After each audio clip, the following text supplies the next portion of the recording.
Hello, everyone. Thank you for joining us today. We'll give everyone just a few minutes to sign in, and then we'll get started.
Hello, everyone. Thank you for joining us today for our webinar covering the top 3 missed opportunities to utilize wealth screening for advancement.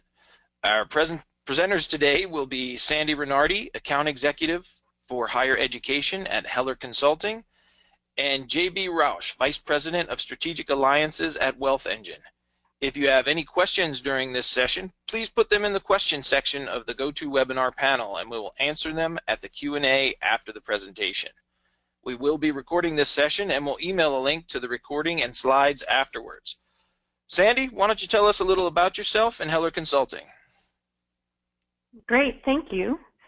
I'm Sandy Renardi. I'm an account executive for higher education at Heller Consulting. And at Heller, we are a technology strategy and implementation focus for nonprofits and higher education organizations. We've got about 20 years. We've been around a little over 20 years, 1,500 clients, 3,000 projects, and we've got folks scattered around the country. One of the things we like to highlight is we do always hire from the field. So all of our consultants come in from nonprofit organization or schools, and sometimes if you stick around long enough, you go back, which is what I did. I was here for about 9 years earlier in my career, and then actually spent the last 3 years in-house at the University of Wisconsin Foundation, where we did a large-scale CRM and systems implementation and got some great insight into on the ground and got to refresh my in-house experience in that way. And I'm happy to be back with Heller and taking that back out to our clients. We focus on CRM systems implementation. We do a lot of implementation and optimization, particularly on Salesforce.com. But we also, a growing part of our business is CRM strategy and design planning. Things are changing quickly.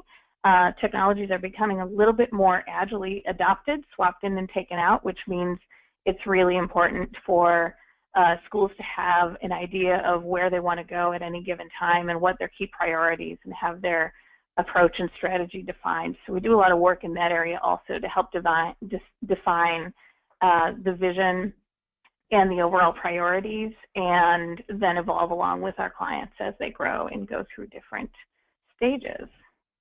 So that's a little bit about Heller, and I'll turn it over to JB to talk a little bit about himself and WealthEngine. Thank you, Sandy and Brian.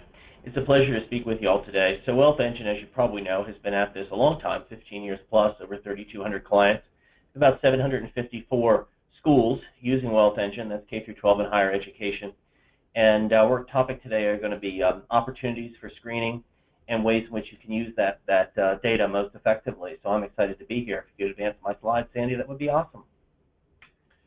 Absolutely. Thank you so much. Oops. For those of you, for those of you who don't know WealthEngine, no problem. We work with 148 hospital systems. So Mount Sinai, if you were admitted today, would this evening send your name and address to WealthEngine. We would return a wealth profile so you might get a visit to help fund a campaign. We call that grateful patient fundraising. Higher education, I mentioned, many schools, Ellucian, Salesforce, Genzabar, campus management, and the list continues, all integrated with WealthEngine, so those CRMs can absorb our data and be used in segmentation. Nonprofits, we work with many across the board. You see a small smattering.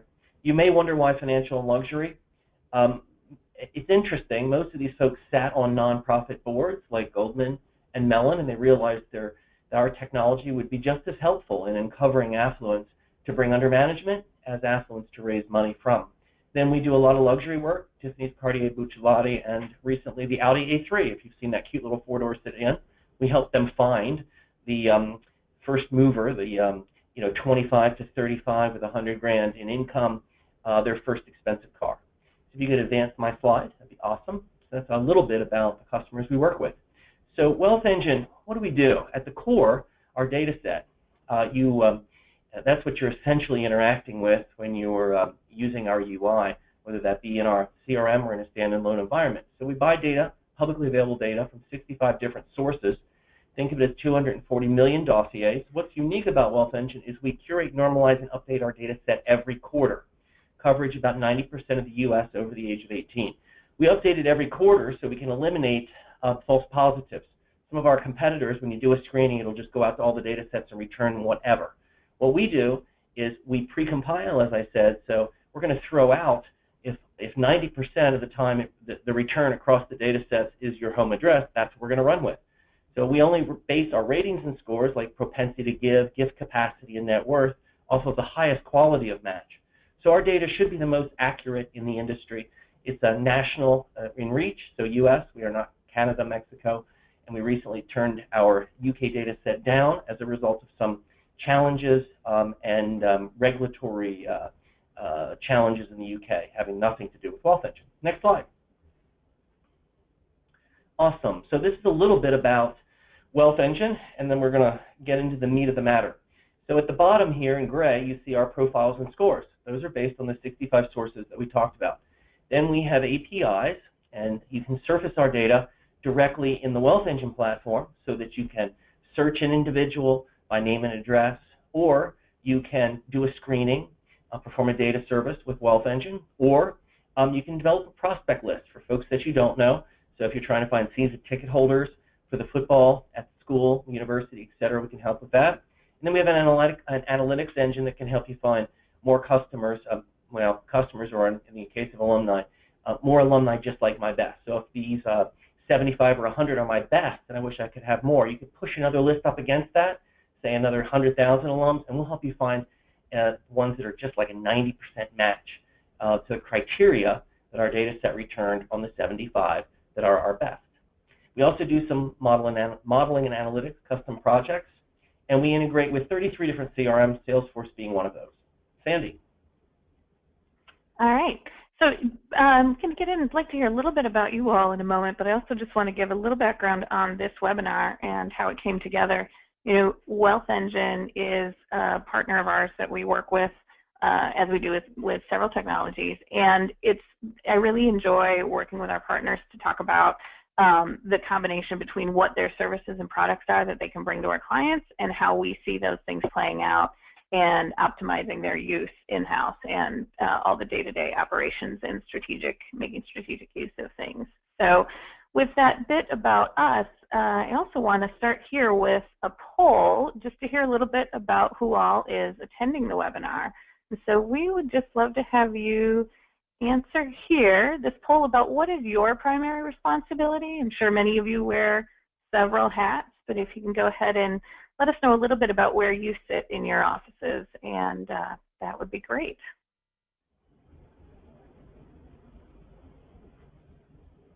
Some quick answers here. Good.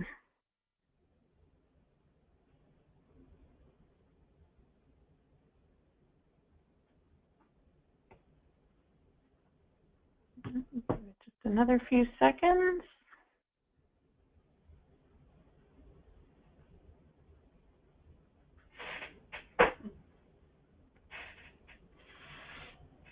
All right, great. Looks like we've got a lot of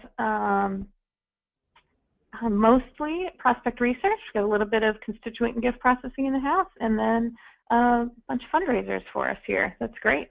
And thank you all for attending. We are going to, as I mentioned, let me get this back in. The webinar is a mix today of, we've got some kind of practical, regular, on the ground things that we talk about with best practices and that we've seen through our work with our clients, combined with some really cool features that WealthEngine some things that might be a little bit newer and that we really want to make sure people are aware of. So we titled this the 3 top missed opportunities that we see among our clients when they're using wealth screening and their information. Oh, sorry about that. There we go. All right, so, and the first one is the one that I like to call capital campaign not planning. And this is something I've seen a lot, which is planning for whether it's a big or small campaign, a big comprehensive or just a shorter mini fundraising effort with leadership and advancement, or sometimes board level, however it might be, coming up with, working with chancellors and the campus leadership to say, we really need to raise money for this. This is this initiative, and we need to raise this much money, and kind of coming up with those goals, which are excellent and important, and identifying the priorities, but then carrying through and establishing and finalizing those goals without actually validating, fully doing a strong validation of the prospect pool that you have. And that means engaging your research team, using that wealth screening, and really working to make sure that what we've identified, we've got the capacity to raise that. So what often happens is they come out with that, they get going, and then they ask research to fill in the gaps as they go, and that can just lead to a pretty slow and disorganized launch. It can lead to frustration on both sides for researchers and for fundraisers who are anxious to get their portfolios built up while they're waiting for things to be done. It also can hit some budget issues, because there's several things that you may need to budget for when it comes to both the screening and the data preparation and enhancement that goes along with that to really make the most of it. And then worst case, of course, is it can, in its worst iteration, can lead to failure to hit the campaign goals at all because it just wasn't appropriately vetted ahead of time. And so what we see, of course, the best practice is that all of those things happen at the same time, that the university needs and priorities are being discussed, that prospect pool is being validated against those ideas, internal operations as a whole separate thing is also being bulked up and planned for, that lead to unified achievable goals for that campaign. Often this work should be happening 3 to 8 months ahead of time, depending on where and what the scale is, as well as what your resources are. So the scale may not be big, but if you've got one person who needs to do a lot of different things or only a handful of people working on these, you might need to plan for more time so that regular work continues at the same time. The other is beginning with data enrichment, so email address and phone appends, planning for that, making sure you've scheduled in time to first do those data enrichment tasks so that the wealth screening matches you're really getting a great hit rate on those.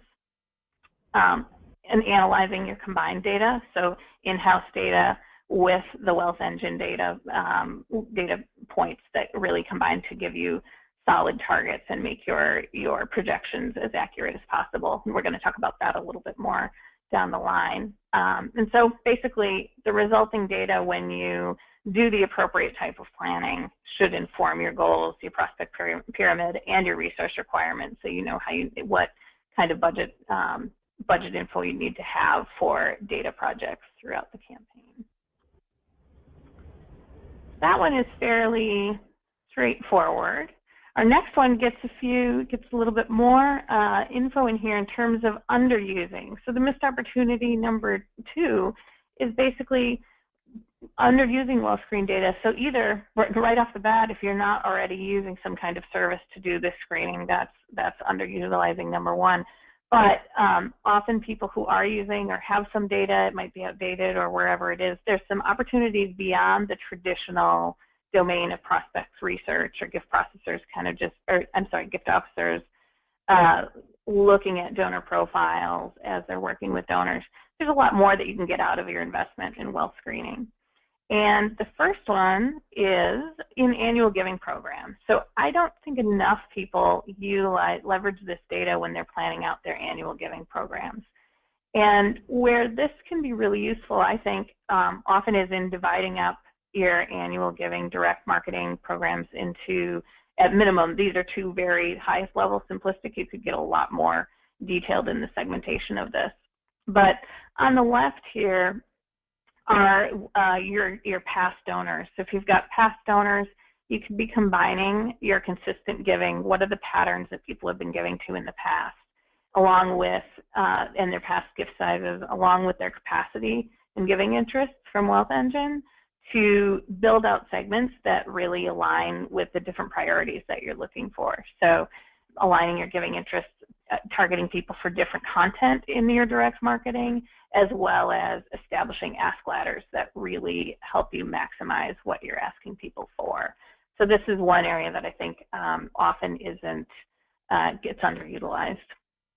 And then the other can sometimes be an opportunity both to really have successful acquisition campaigns, but also in your new donor, trying to get people back into the fold, but also can be an opportunity to save money by just eliminating certain things.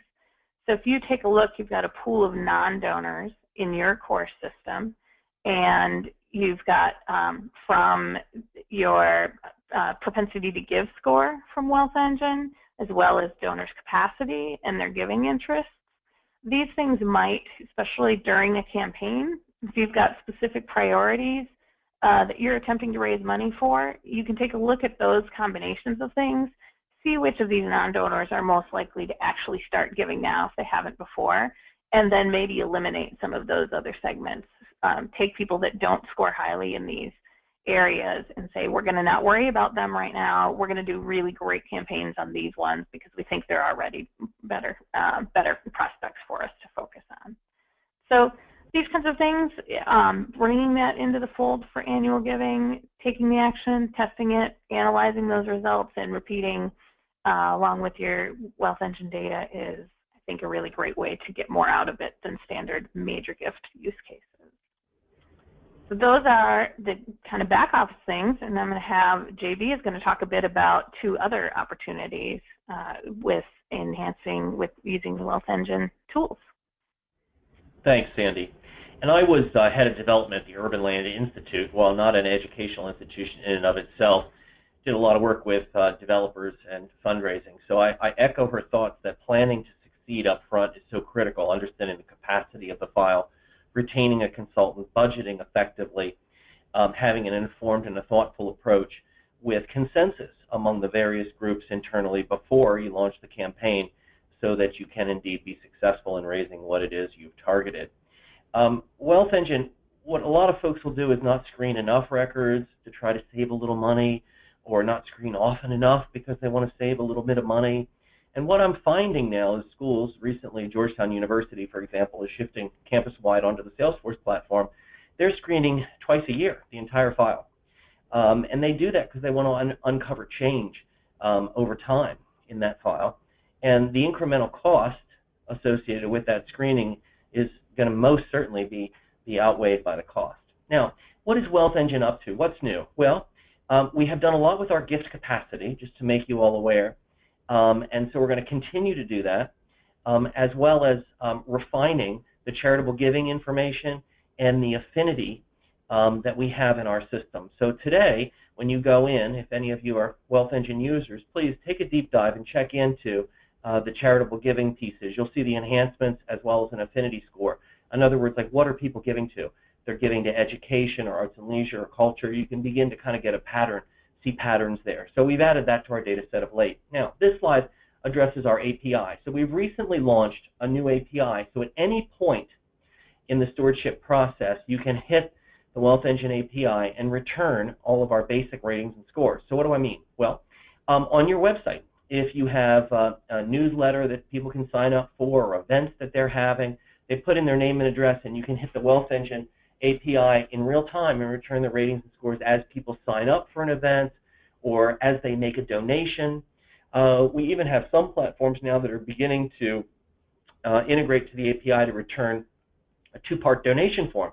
So put in the name and the address and then hit next, and it'll surface a different ask amount based on the affluence of the individual. So instead of 50, 100, 250, 300, you can surface 200, 500, 700. So you can begin to do that kind of segmentation with the ask if you write to our API. I'm more than happy to have a conversation with any of you. It's very simple. Doesn't take a great deal of time or energy, and you can begin to pull in those wealth ratings and scores in real time as people interact with your various digital properties. Thank you. Next slide. That's great. Yeah, I just wanted to add, I think that that's awesome, both in terms of a way to have this feeding in on a regular basis, but also I think it enables some opportunities to do some kind of out-of-the-box things. Like one thought we had was you could redirect one telephone staffer, for instance, to do, if you're getting real-time things and they're on and there's online giving campaigns going on, they could be doing very quick follow-up calls, thank you calls to reach out and steward donors that meet a certain threshold and use that information to really target and ramp up a stewardship program. So I think that's really cool. Neat. Absolutely, Sandy, for sure. Thank you. All right. Also, analytics. So WealthEngine has, many of you know, done modeling and analytics projects for quite some time. We recently did a large one for Sierra Club, for example, and we're starting one with Planned Parenthood. But analytics for us, we've taken what we've learned and created a platform for it. So essentially what occurs is you can take any list. So let's go back to my previous example. Let's say the school has 500. These are my what they'll call the ideal donor. Go out to the WealthEngine data set. We'll return the common characteristics among that 500. Then you can push any other list up against that, say 100,000 alums up against that list of the 500 that you wish you had more of. And we'll let you know which are like 80 or 90% similar to the characteristics of the best. And then you can make a more thoughtful and sensible ask of those that aren't currently, but have all the demographic, all the wealth, and all the interest data just like a best donor. You also, as part of this, can develop a lookalike model and go out into our data set and find more people who didn't attend the university but might live in the surrounding community. So if you're looking for folks to purchase, say, season tickets, take those folks who have season tickets today to the football program and see if you can't find more people within a 250-mile radius that are just like my current season ticket holders. So it's a way for you to refine before you start to engage. And we welcome you to take a preview of it, and there's a trial that's available on our website. Thanks, Sandy. Sure, that's really cool. And a lot of opportunity there as well. And it's fun to see that because it's really coming around to stuff that 5 or 10 years ago I don't think was quite at the scale that people were able to combine this, and the CRM systems weren't as mature either to yield effective data for this modeling and this analytics in the nonprofit market. So I just think it's really exciting. Most definitely. And of course, best practice. Like I said, we integrate with 33 CRM. Salesforce is one. So go ahead. You're next. You're up. Thanks, Sandy. Sure, no problem. All right. And then our third missed opportunity that was actually perfect is it's actually surprising how many people are not integrating their data together, their CRM data, their fundraising core system data with their wealth screening data and bringing those into the same system. This one's a fairly basic missed opportunity, but it does happen, and it leads to, of course, lost time. Your researchers and your fundraisers are going back and forth, looking from screen to screen and manually compiling information for portfolios or meeting prep for during trip planning. And your reporting teams are spending similar time, but on a larger scale, attempting to combine data in various ways. Or they're not spending that time and they're just missing out entirely on the ability to combine, because really this information, the WealthEngine data is, of course, it's extremely valuable and insight that you need. And to really help to make that most effective is combining it with the data that you have, as JB just talked about, on your existing records. So, like I said, it's kind of basic, but it's amazing that it happens. And The thing is, I do think there's two primary reasons that we see that this happens, and it is system limitations and a rainy day project. So it just gets put off. So system limitations is people have a CRM system that it either doesn't have fields available to store the different WealthEngine data points, and so they're not able to find any place to put it. Or they have a system that's kind of older, might be kind of clunky, such that integrating other data into it is unaffordable or unwieldy. And the tool set just isn't there. And I would say, this one gets a little bit of tough love, which is at this point, if that's the situation that you find yourself in, you really want your organization to think seriously about system replacement, because what we know is if you're not able to do this piece, it's very likely that you're missing other functionality that's really key in today's fundraising environment. And so that's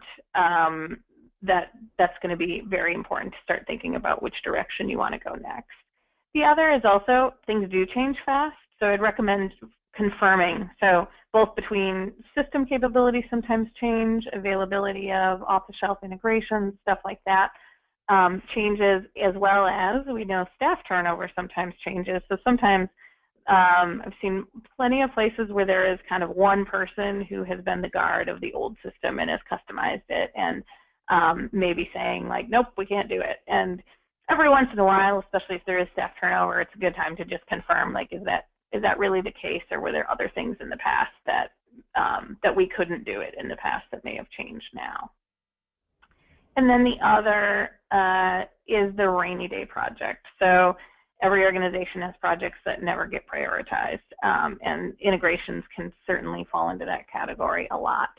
And sometimes if there's lack of will or understanding by leadership about why it's important, what I would recommend is taking the time, if you're one of those people who has to combine that data, go ahead and keep a little log, keep track of how much time you're spending doing that, and for a bit of time, so you can do the math to extrapolate over longer to help to make the case for that effort, as well as anytime you're noticing something that, oh, I really would love to do this, or this would be much better if we could easily get this data combined, because I would like this key data point to make this decision.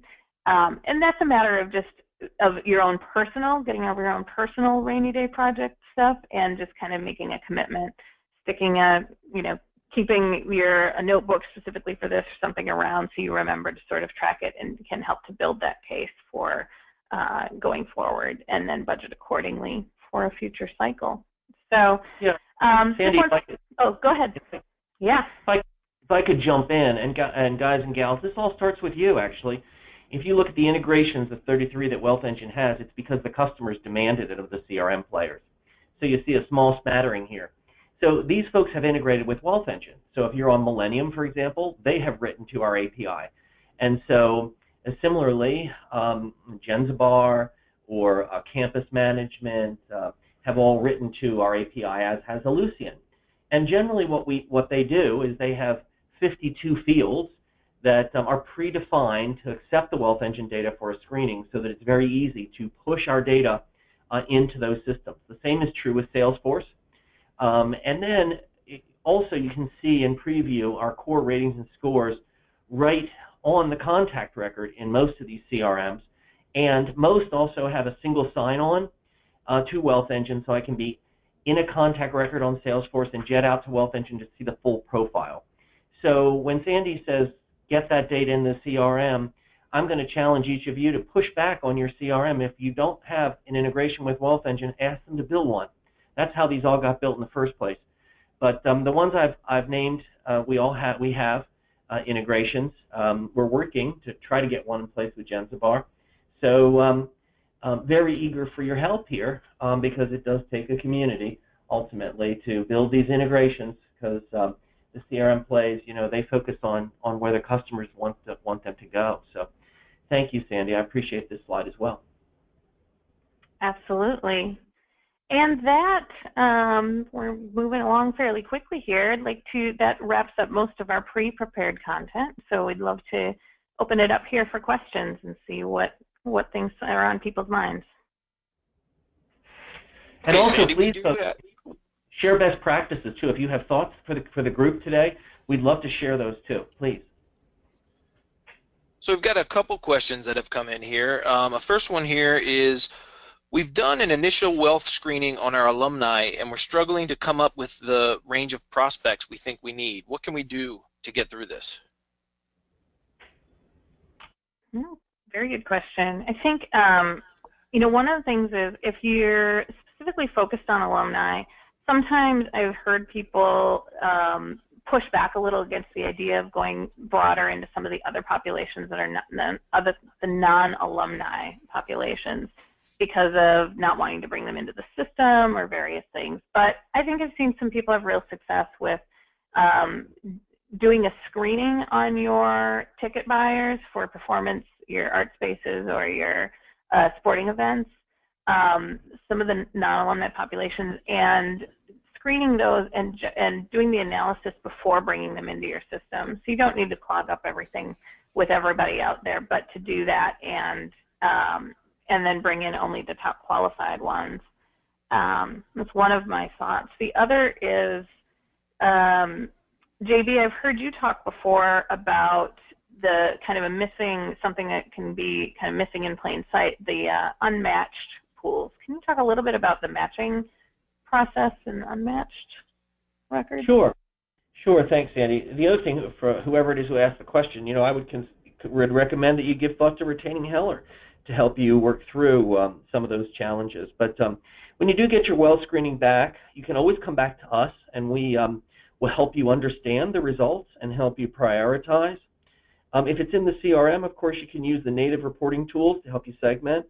But unmatched, meaning if you look at the P to G score, and we always recommend that you look at the excellent or above average, but you'll get some that are essentially unmatched, and they didn't return a propensity to give score, or a net worth that's extraordinarily low.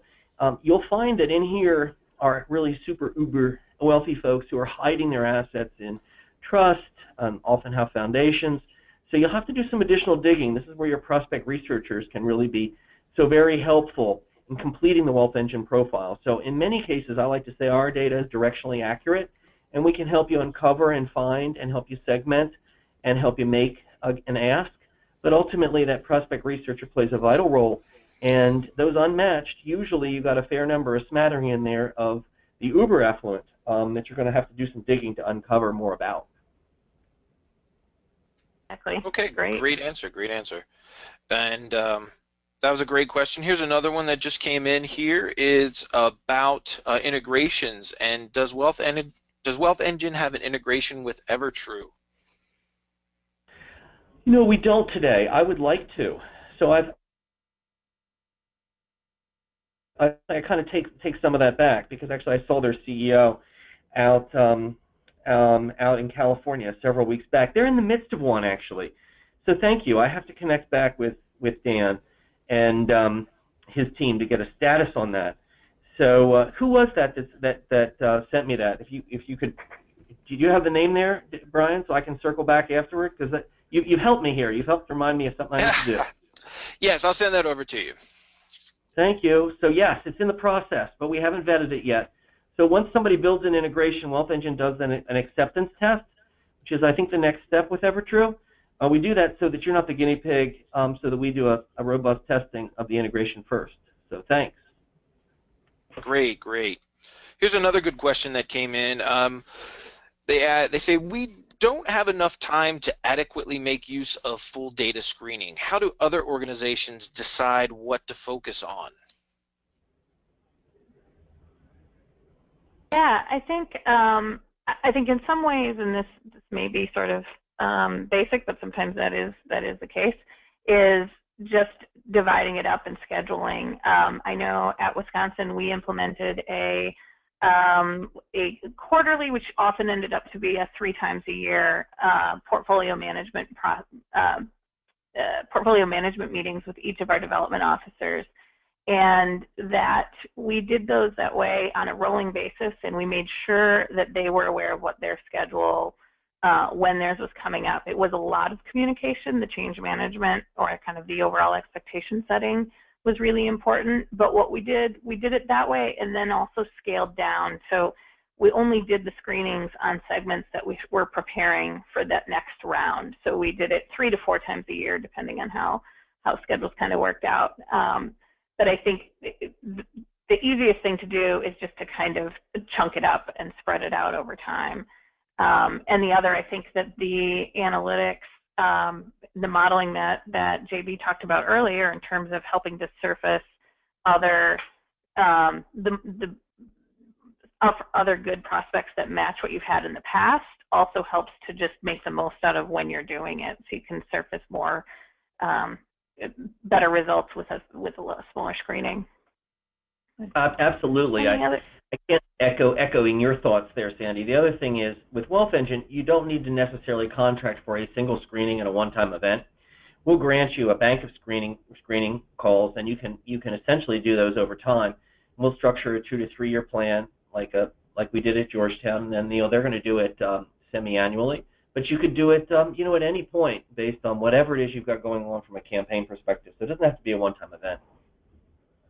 Yeah.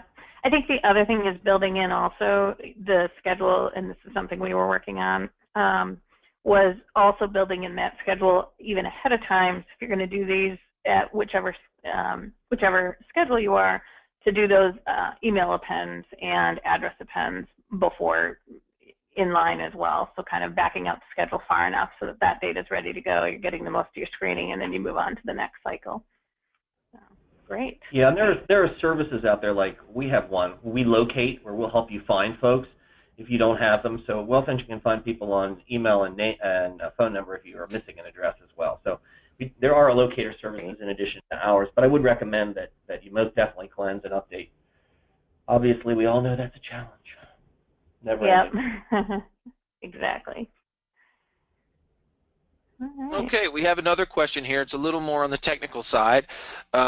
Where can I find information on how to take my WealthEngine screening and import the file into Razor's Edge Prospects tab under Ratings? And then how do I know what WealthEngine file to use for integrating with our CRM?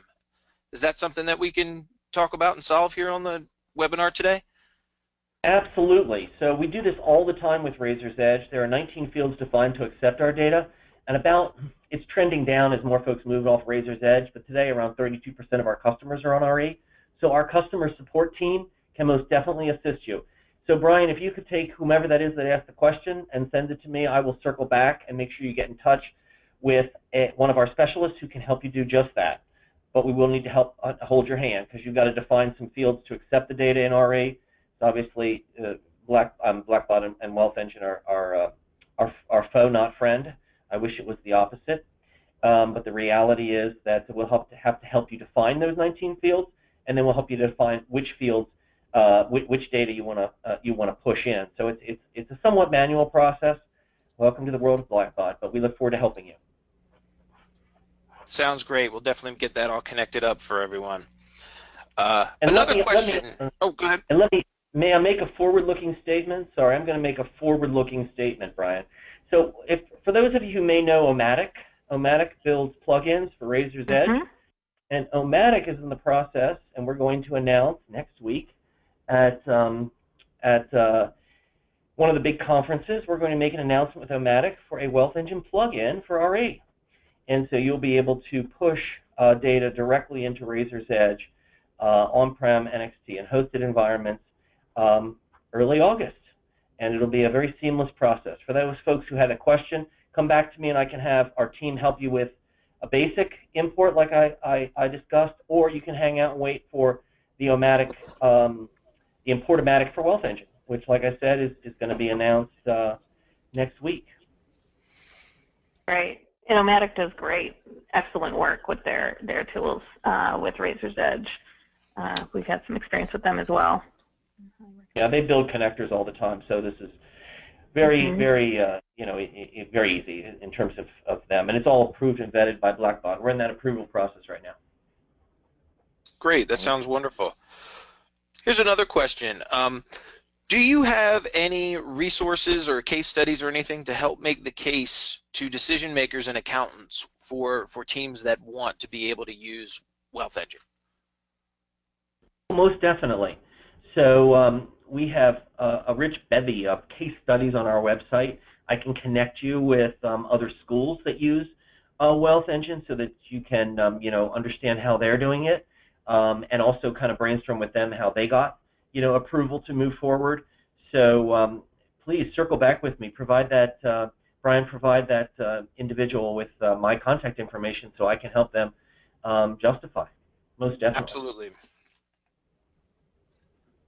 Great. I'm just going to put this slide up here. We can continue with questions if they're coming in, but we've been referring to contact info, so I'll just make sure this is up here. And I would also mention, feel free to reach out to us as well if you're finding that it is a matter of internal change management things, business case in general, more broadly, whether it's this or something else. We're also happy to have conversations about best practices in that area. Well, that sounds great. JB, Sandy, thank you so much for everything today. If no one has any more conversations, that kind of wraps it up for us here today.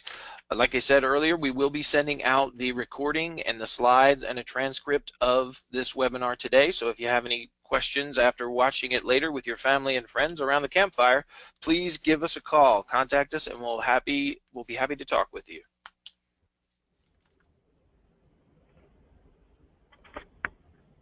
Thank you. JB and Sandy, again, thank you very much for joining us today. We look forward to hearing from you all again. Bye-bye.